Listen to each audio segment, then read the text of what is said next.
다 함께 묵상 기도하심으로 예배를 시작하도록 하겠습니다.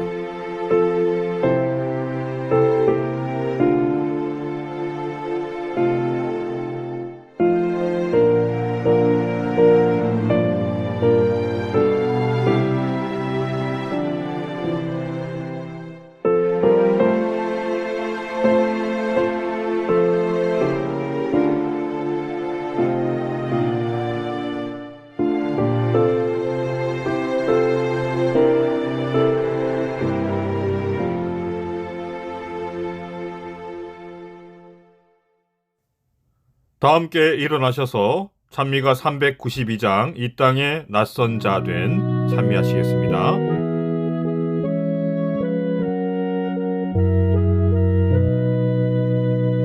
이 땅에 낯선 자 된 나 항상 기쁨은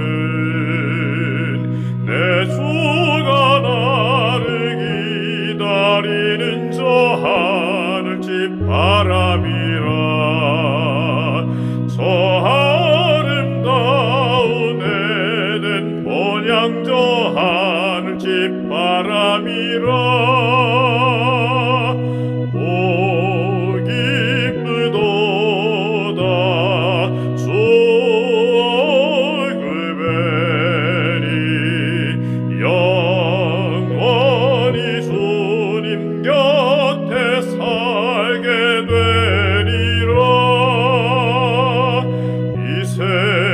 나그네 길 다 지나간 후에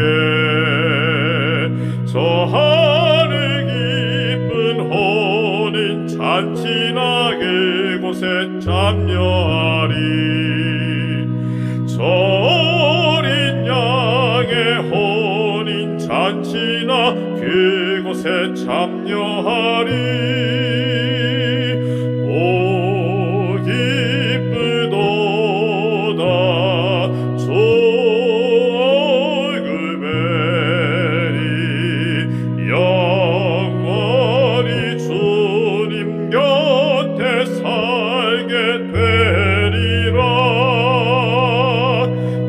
천사 노랫소리 영원히 들리고 주 사랑하는 모든 성도주 앞에서 찬송하리. 다 함께 기쁜 찬송 불러 주 영원히 노래하리.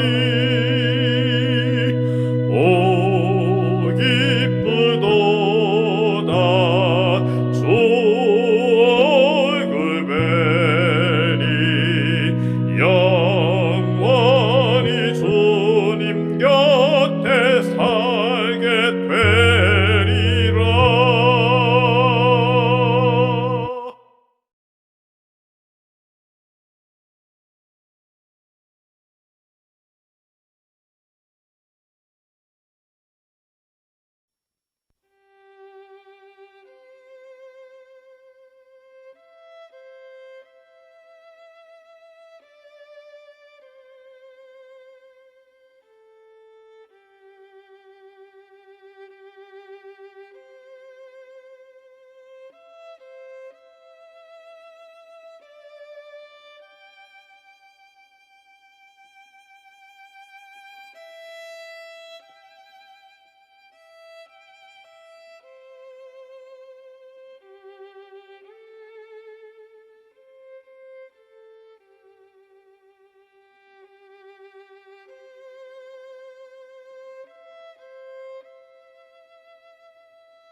하나님 말씀 갈라디아 5장 22절 23절의 말씀을 먼저 봉독하겠습니다. 오직 성령의 열매는 사랑과 희락과 화평과 오래 참음과 자비와 양선과 충성과 온유와 절제니 이 같은 것을 금지할 법이 없느니라. 성령을 따라 살 때 우리의 삶에 나타나는 성령의 열매, 그 세 번째 시간으로 오늘은 화평에 대해서 살펴보도록 하겠습니다. 히브리서 12장 14절에 보면 모든 사람과 더불어 화평함과 거룩함을 따르라. 이것이 없이는 아무도 주를 보지 못하리라 말씀하셨습니다. 우리 그리스도인들은 거룩해야 하지만 또한 화평해야 합니다. 하나님 나라에는 불화나 다툼이 전혀 없습니다. 따라서 화평하지 않는 사람은 하나님 나라에 들어갈 수 없을 겁니다. 그런데 막상 살아보면 늘 화평하게 사는 것이 결코 쉽지 않다는 것을 우리가 경험으로 알고 있습니다. 우리가 사는 이 지구상에는 가인이 그 동생 아벨을 죽인 때로부터 지금까지 폭력과 살인과 분쟁과 전쟁이 그치지 않았습니다.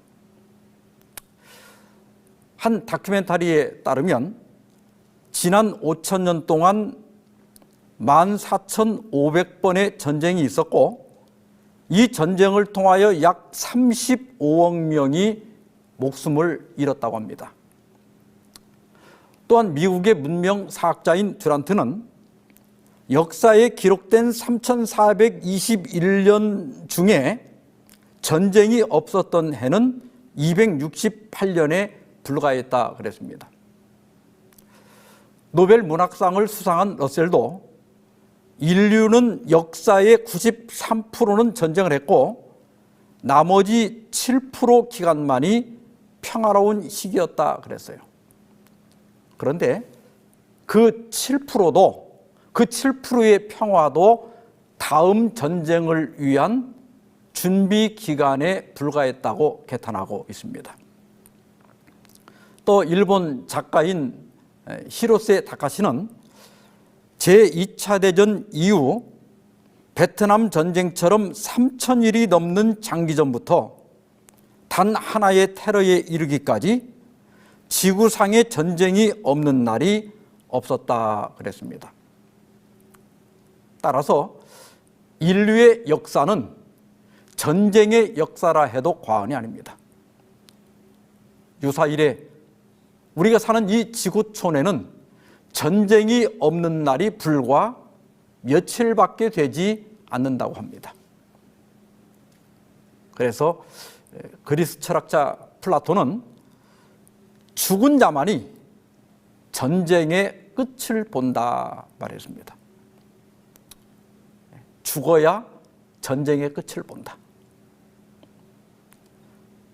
그런데 이런 참혹한 전쟁이 아니더라도 우리는 가족이나 친척관계, 이웃관계, 또 직장 동료 관계, 교인 관계에서 많은 갈등과 불화를 경험하고 있습니다.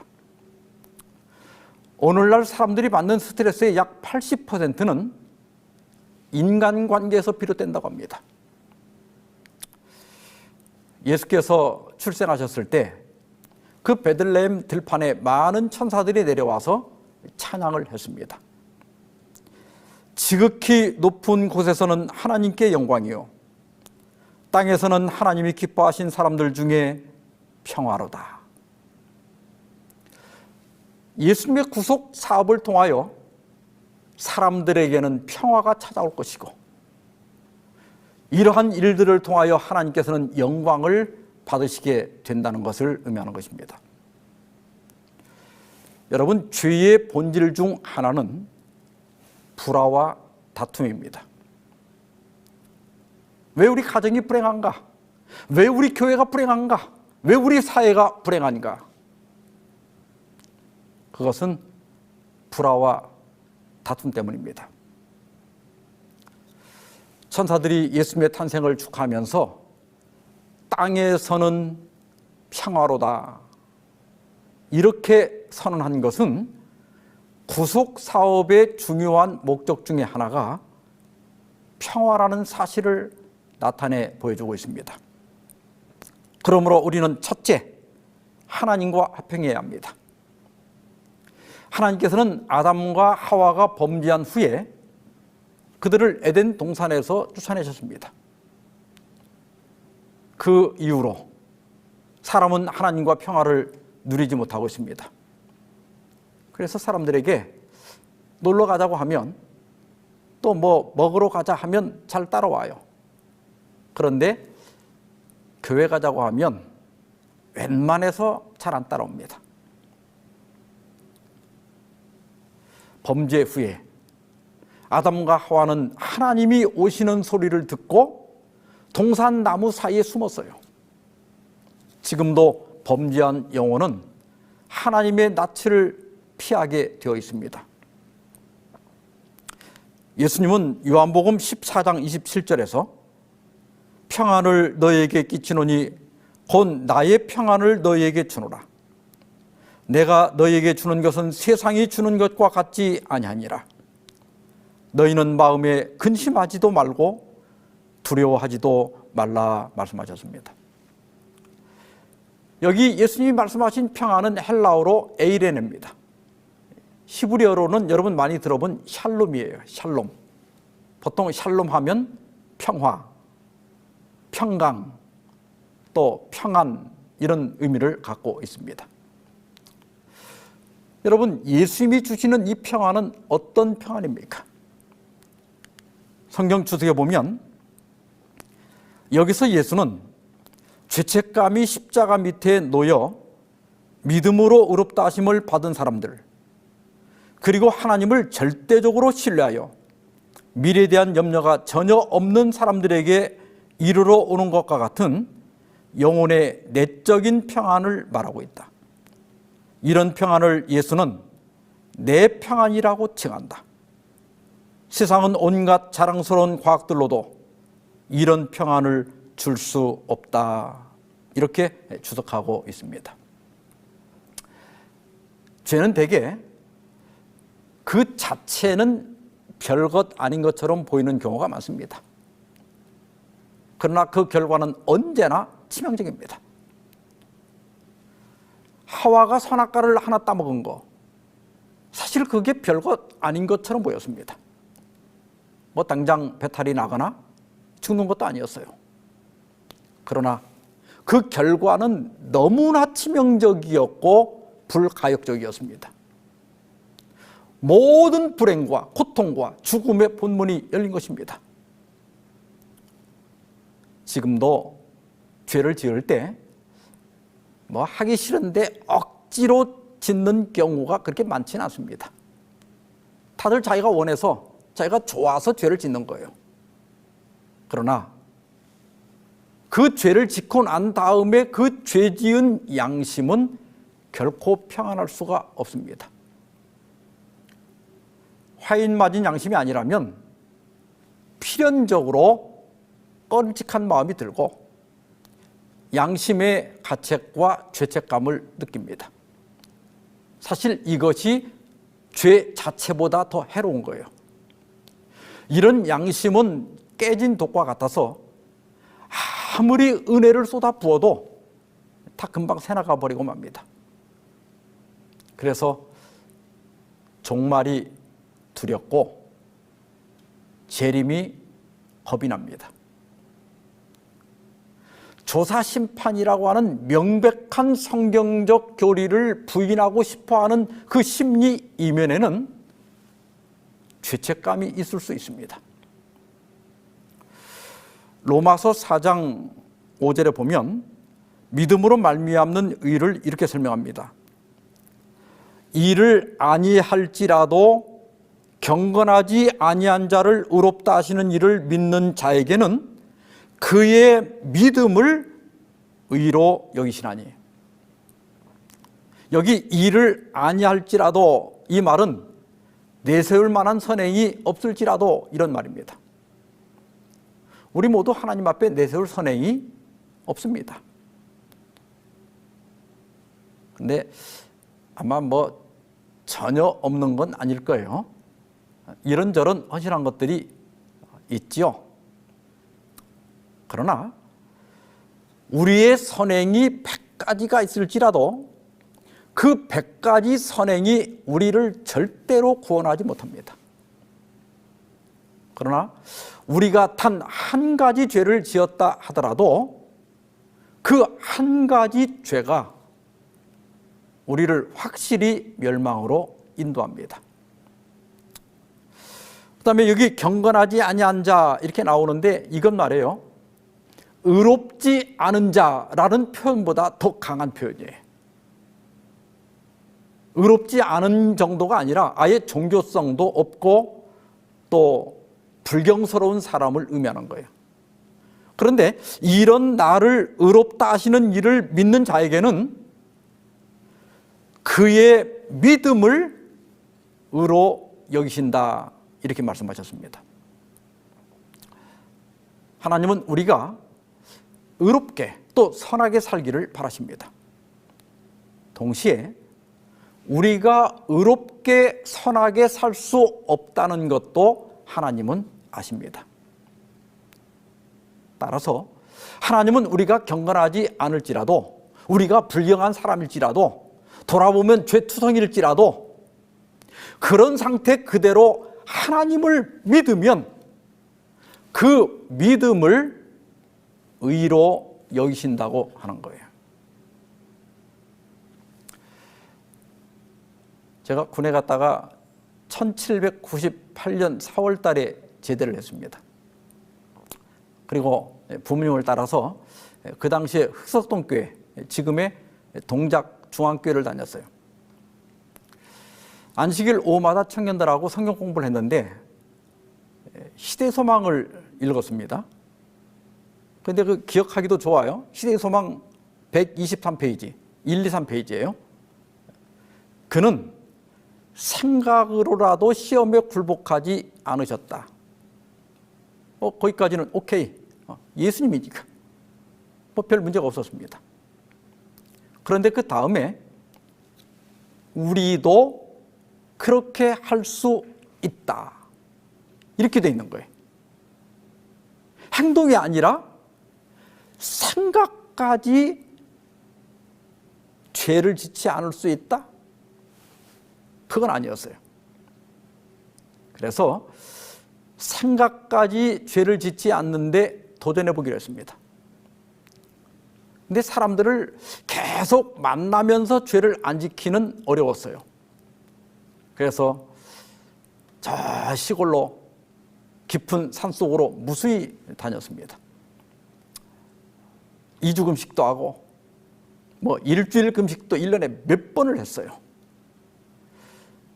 금식이 첫 3일이 어렵지 3일만 지나면 편해진다는데, 저는 3일부터 본격적으로 금식의 효과가 부정적으로 나타나기 시작했습니다. 온 몸이 얼마나 고통스럽고 힘든지 기도도 안 되고, 죄를 회개해야 되는데 과거에 먹다 남긴 것을 회개하기 시작했습니다. 꿈을 꿔도 먹는 꿈만 꾸는 거예요. 제 정상 체중에서 7kg, 8kg가 빠진 상태에서 거의 5년가량을 고행하면서 살다 보니까 영양 부족으로 병이 왔습니다. 한계에 도달했어요. 그래서 그만하기로 했습니다. 마지막 산에서 철학기도를 마치고 집으로 가기 위해서 산에서 내려오는데 갑자기 요한복음 1장 29절의 말씀이 떠올랐어요. 보라, 세상 죄를 지고 가는 하나님의 어린 양이로다. 저는 그날 새벽 난생 처음으로 세상 죄를 지고 가신 어린 양을 바라봤고, 그 어린 양을 바라보는 순간 내 모든 죄가 이미 십자가에서 해결된 것을 깨닫게 되었습니다. 그때 저는 예수님의 평안을 경험했습니다. 지금도 저를 바라보면 절망적이지만 십자가를 바라보는 순간 화평을 누리고 있습니다. 사도 바울은 로마서 5장 1절에서 그러므로 우리가 믿음으로 의롭다 하심을 받았으니 우리 주 예수 그리스도로 말미암아 하나님과 화평을 누리자 말씀했습니다. 여러분, 믿음이 중요합니다. 마지막 때에 우리가 죄를 짓지 않았기 때문에 완전해지는 것이 아니라 믿음으로 완전해지는 것입니다. 단지 바라봄으로, 그렇습니다. 단지 십자가를 바라봄으로 우리의 죄가 해독되고 구원의 보장을 받게 되는 것입니다. 그날 저를 하나님과 화목하게 했던 그 화평이 이 순간 자기 자신이 아니라 그리스도를 바라보는 여러분들에게도 함께하기를 주의 이름으로 축원합니다. 두 번째는 하나님과 평화한 우리는 또한 모든 사람들과 평화해야 합니다. 로마서 12장 18절에 보면 할 수 있거든 너희로서는 모든 사람과 더불어 화목하라 말씀했습니다. 할 수 있거든, 이 말은 우리가 화목할 수 없을 때가 있다는 것을 전제로 합니다. 나는 가만히 있는데 다른 사람이 나를 욕하고 또 싸움을 걸어올 때가 있습니다. 또 원칙에 충실할 때 어쩔 수 없이 다른 사람의 적대감을 유발시킬 수도 있습니다. 아벨이 가인에게 어떤 잘못도 저지르지 않았지만 올바른 예배를 드렸기 때문에 가인이 아벨을 죽였어요. 그래서 정말 어쩔 수 없는 경우가 있습니다. 그럼에도 불구하고 그리스도인들은 웬만하면 싸우지 말아야 한다는 것입니다. 여기 너희로서는 그랬는데 문자적으로 보면 너희로부터 나오는 것에 대하여는 혹은 그것이 너희에게 달려있는 한, 그런 뜻입니다. 이 말씀은 너희가 좀 속이 상하더라도 싸움을 걸지는 말아라. 내가 좀 화가 나더라도 네가 싸움을 시작하지는 말아라, 그런 뜻입니다. 잠언 20장 3절에 보면 다툼을 멀리하는 것이 사람에게 영광이오늘 미련한 자마다 다툼을 일으키느니라 그랬습니다. 지혜자는 다투는 사람을 미련한 자다 그랬어요. 우리가 자주 싸우고 다툽니다마는 지나고 보면 별것 아닌 경우가 많습니다. 뭐 별것이라 하더라도 사실 그냥 지나가도 내 인생에 별 문제가 없는 경우가 많고, 또 교회도 뭐 별 문제 없는 경우가 많아요. 우리가 인생 얼마나 산다고 그 세세한 것까지 일일이 따지고 싸우면서 삽니까? 그러면 우리가 어떻게 하면 다투지 않고 살 수 있을까? 논어 자로편에 보면 군자는 화의 부동이요 소인은 동이 불하라 그랬어요. 여기 군자는 이 성품이 어질고 도량이 깊은 지성이를 가리키고, 소인은 간사하고 도량이 좋은 사람을 가리킵니다. 군자는 다른 사람과 화합하며 어울리지만 같기를 요구하지 않는다. 나와 생각이 좀 다르고 또 일하는 방식이 다르다 할지라도 그 차이를 인정하고 포용한다, 그런 뜻입니다. 그러나 소인은 서로 같은 것 같고 같이 어울려 다니지만 화합하지는 못한다. 왜 그런가? 그건 나와 다른 사람과의 차이를 인정하지 못하고 또 다양성을 인정하지 못하고 포용하는 마음이 없기 때문에 결국에는 화합할 수 없다는 거예요.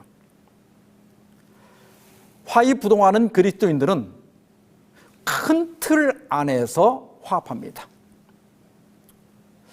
자기와 의견이 다른 경우에 다르다는 생각은 하지만은 다른 것 때문에 그 사람을 멀리하거나 심지어 원수를 삼지는 않습니다. 그러나 동의불화하는 사람은 같은 교회를 다니고 같이 어울리지만은 자기와 취향이 다르거나 의견이 다르면 너무나 쉽게 논쟁을 벌이고 때로 원수를 맺는 경우가 많습니다. 논어에서는 이런 사람을 소인이라고 그랬어요. 잠언 17장 14절에 보면 다투는 시작은 둑에서 물이 새는 것 같은즉 싸움이 일어나기 전에 시비를 그칠 것이니라 그랬어요. 싸움은 시비에서 시작된다 이 말이에요.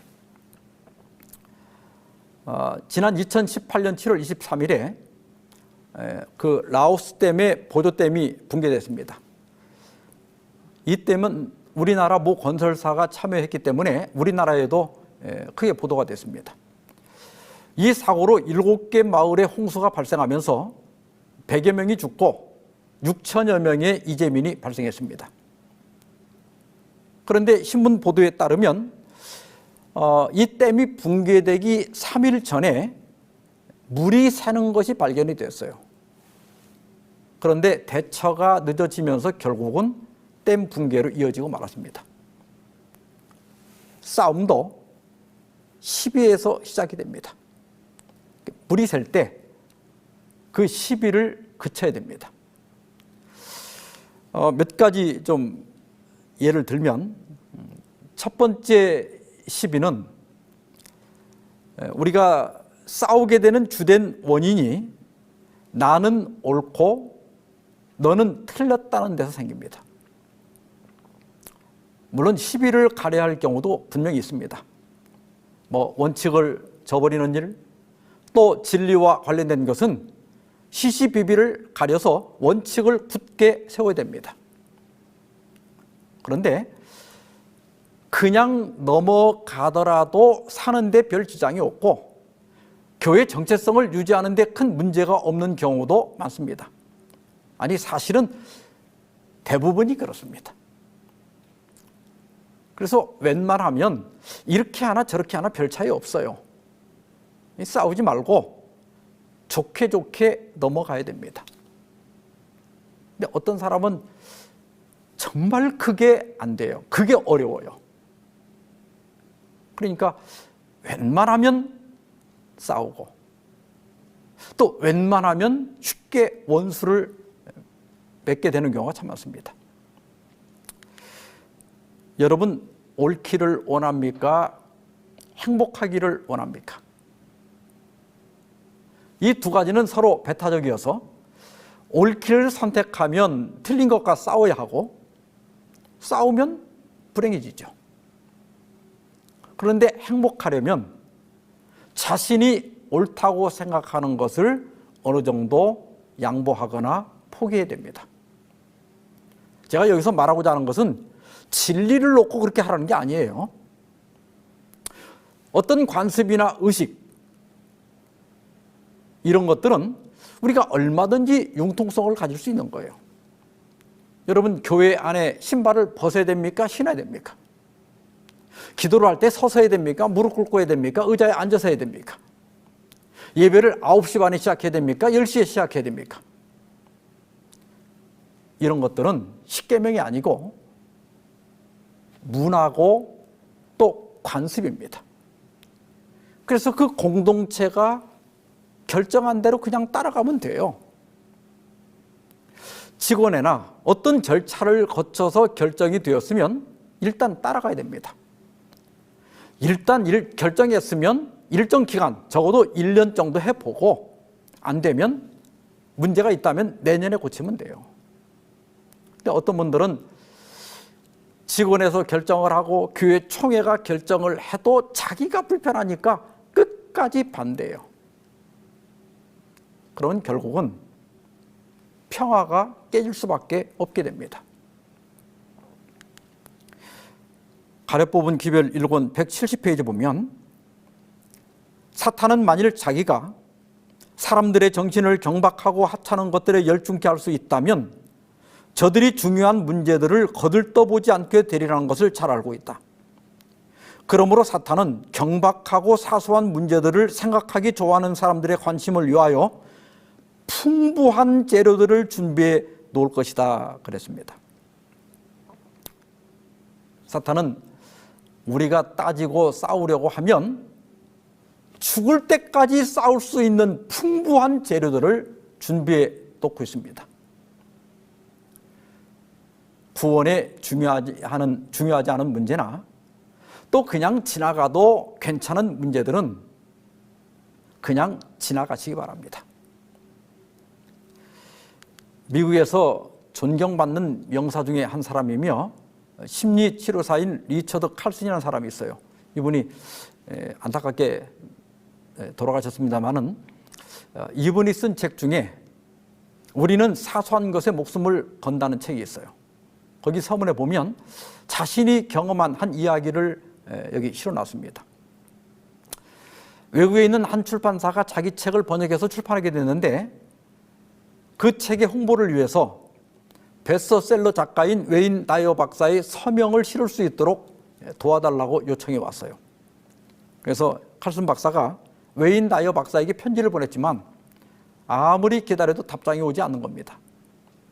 그래서 다이어 박사가 거절한 것으로 생각하고 출판사에 그의 서명을 실을 수 없게 되었다고 알렸습니다. 6개월이 지난 다음에 번역된 책 한 권을 받아든 칼슨 박사는 깜짝 놀랐어요.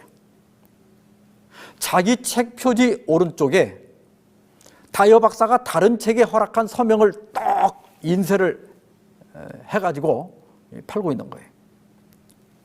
칼슨 박사는 무척 화가 났고 또 법적인 문제도 생길 수 있기 때문에 굉장히 걱정이 됐습니다. 그래서 출판사에 즉시 책을 회수하라고 요구하고 다이어 박사에게 사과 편지를 보내서 상황을 설명하고 수습 방안을 의논을 했습니다. 이 편지를 보내고 어떤 답이 올지 노심초사하면서 몇 주를 기다리는데 드디어 답장이 왔어요. 근데 그 편지 답장은 이렇게 되어 있었습니다. 리처드, 조화롭게 사는 데는 두 가지 규칙이 있어. 첫째, 사소한 것에 연연하지 말라.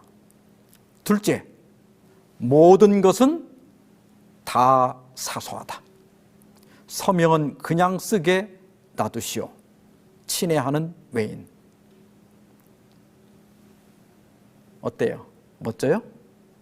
네.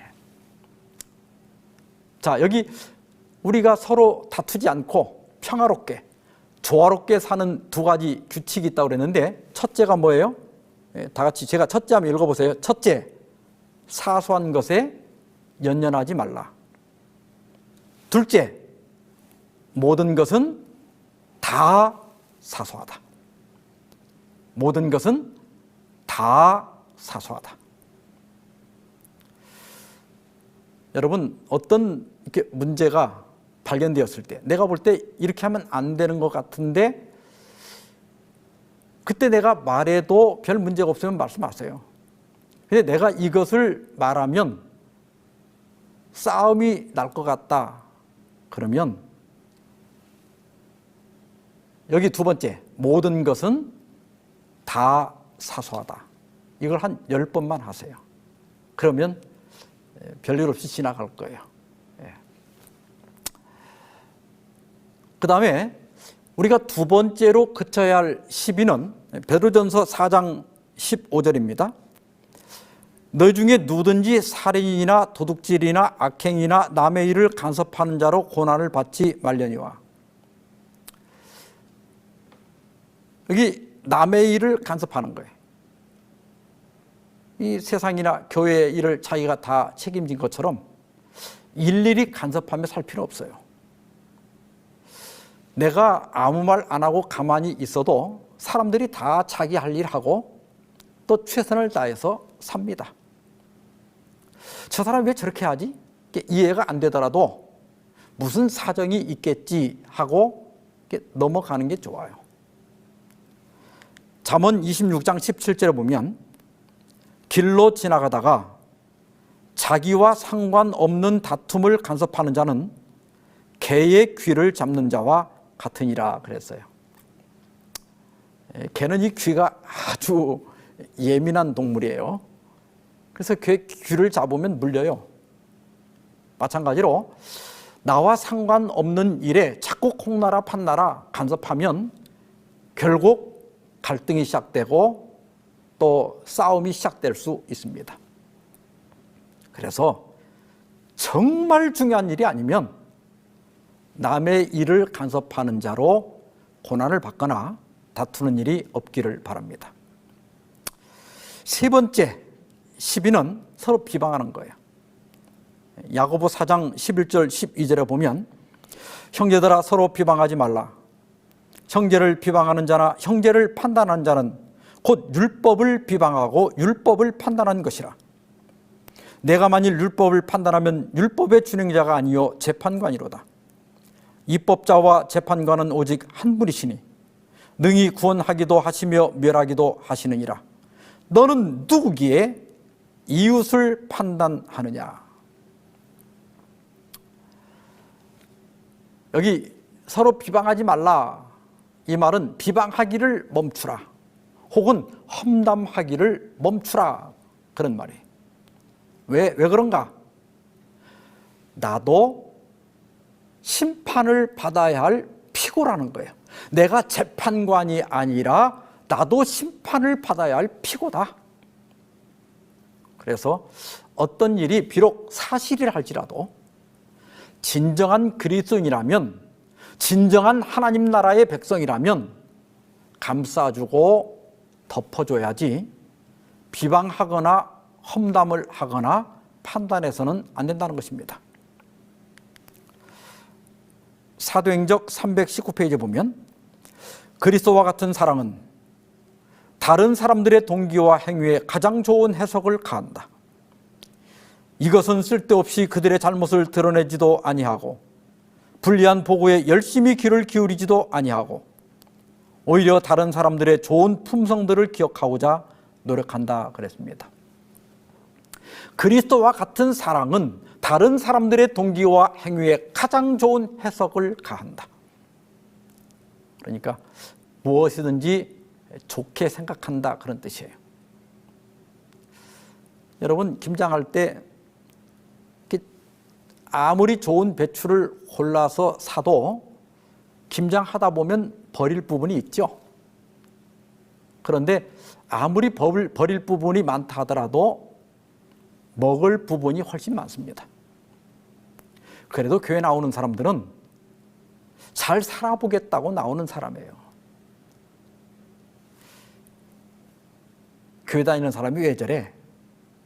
그러지 말고 아이고 저 사람 그래도 교회를 다니니까 저만큼 하는 거야. 이렇게 생각하시기 바랍니다. 여러분 이 세상에 절대적으로 잘못된 사람은 없어요. 나는 그 사람 일주일에 한 번 보는 것도 싫어 죽겠는데 그 사람하고 평생 사는 사람이 있어요, 없어요? 있단 말이에요. 그러니까 그 사람이 절대적으로 나쁜 것이 아니라 나와 안 맞는 거예요. 그래서 우리가 다른 사람들에 대하여 함부로 비판하고 판단하는 대신에 자꾸 좋은 말을 하는 습관을 길러야 됩니다. 성화된생의 85페이지 보면 형제들아 내가 우리 주 예수 그리스도의 이름으로 너희를 권하노니 모두가 같은 말을 하고 너희 가운데 분쟁이 없이 같은 마음과 같은 뜻으로 온전히 합하라. 바울은 그들에게 불가능한 일을 하라고 호소하지 않았다. 연합은 그리스도인 완전의 확실한 결과이다. 엘렌 화이트는 분쟁하지 말고 온전히 합하라는 말씀을 인용하면서 연합은 그리스도인 완전의 확실한 결과라고 말했습니다. 즉 우리가 완전해지는 것은 곧 연합하는 겁니다. 그래서 화평하시기 바랍니다. 여러분 정말 화평하시기 바랍니다. 1938년에 미국 하버드 대학에서 그 하버드 대학생 그 2학년 학생들하고 그 보스턴의 빈민촌의 소년들 724명을 추적 조사하기 시작했습니다. 무려 75년 동안이나 조사를 진행했어요. 그리고 이제 2013년에 한 60여 명이 생존해 있었는데 이제 대부분이 벌써 90이 넘었죠. 근데 이 월딩어 박사는 이 연구 프로젝트를 책임진 네 번째 책임자인데 그는 이 연구를 통해서 인간 관계에 대한 세 가지 중요한 교훈을 얻었다고 말했습니다. 첫 번째는 대인 관계가 좋은 사람은 더 행복하고 더 건강하고 더 오래 산다. 외로움은 독약과 같다. 가족이나 친구, 교인들과 좋은 관계를 맺고 있는 사람은 그렇지 않은 사람에 비해서 더 행복하고 육체적으로도 건강하고 더 오래 산다는 거예요. 외로움은 독약과 같다.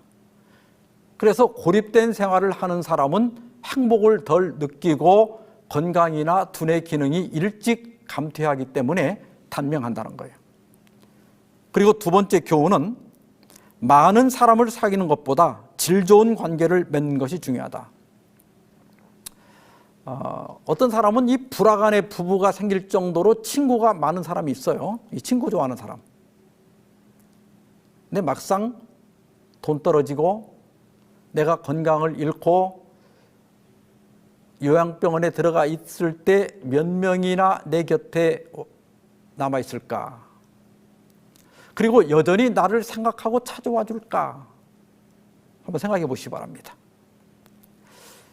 여러분, 무조건 많은 사람을 사귀는 게 중요한 게 아니라 관계의 질이 중요한 거예요. 이게 50세가 되었을 때 사람들과 아주 원만한 좋은 관계를 맺고 있는 사람이 80이 됐을 때도 가장 건강했다고 합니다. 친밀하고 좋은 관계가 노화를 막는 완충제 역할을 한다는 거예요. 세 번째 교훈은 좋은 관계는 육체도 보호하지만 두뇌도 보호한다는 거예요.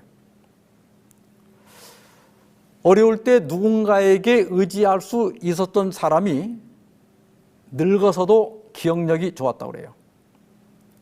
되게 이렇게 20대 막 사회생활을 시작하는 젊은 사람들은 잘 살려면 뭘 해야 되냐? 80%가 부자가 돼야 한다고 생각한대요. 또 50%는 유명해지고 싶어 한다는 거예요. 그래서 성공하고 더 유명해지기 위해서 열심히 일하면 된다고 생각해요.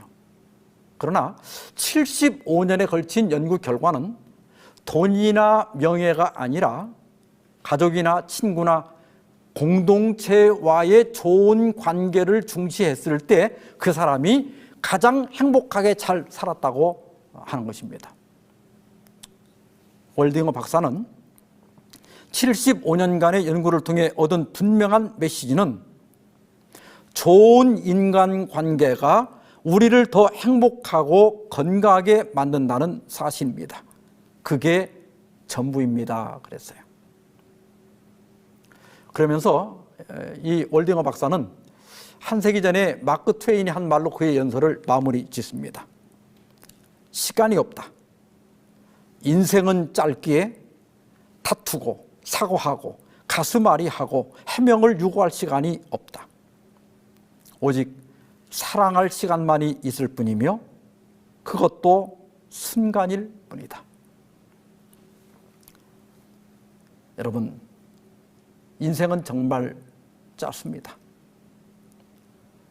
얼마 안 되는 시간을 다투고 사과하고 가슴앓이하고 잠 못 자고 각방 쓰고 또 해명을 요구하며 낭비하는 거, 바보짓 하는 거예요.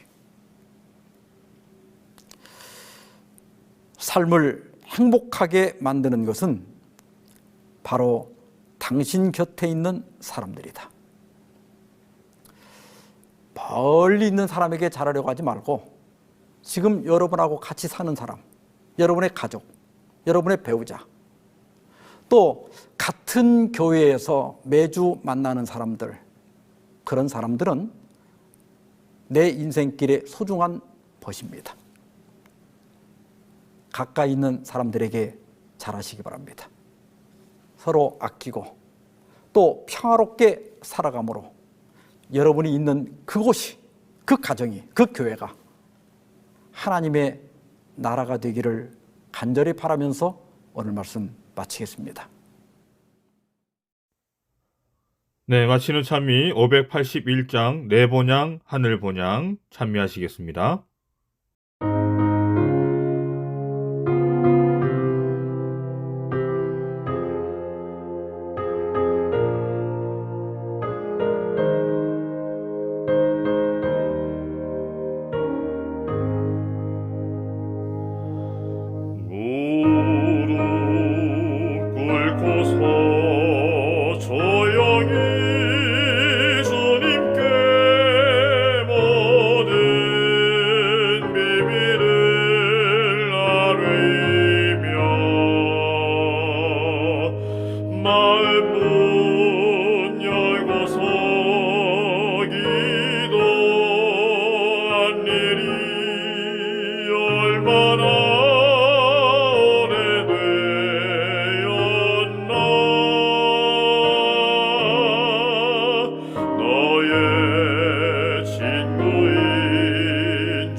하늘에 계신 우리 아버지, 오늘도 주님 앞에 나와 예배하게 하시고 기도하게 하시니 감사합니다. 죄의 권세를 이기신 주님을 따라 주님의 그 사명을 나도 붙들고 살아갈 수 있도록 인도하여 주시옵소서. 주님의 진정한 제자가 되게 하시고 나를 부인하고 십자가를 지고 예수님을 따라가는 진정한 주님의 성도가 될 수 있도록 인도하여 주시옵소서. 주님께서 하셨던 그 모든 일들을 따르며 이 험한 세상 풍파에도 화평의 열매를 맺는 하나님과 이웃을 사랑하고 하나님과 이웃과의 화평을 이루는 그러한 주님의 진정한 백성 되게 인도하여 주시옵소서. 남은 일주일 동안도 인도하여 주시고 보호하여 주셔서 기쁘고 행복한 안식이 될 때까지 저희들이 언제나 주님 앞에 무릎 꿇고 주님 앞에 나올 수 있도록 인도하시기를 예수님의 이름으로 기도드리옵나이다. 아멘.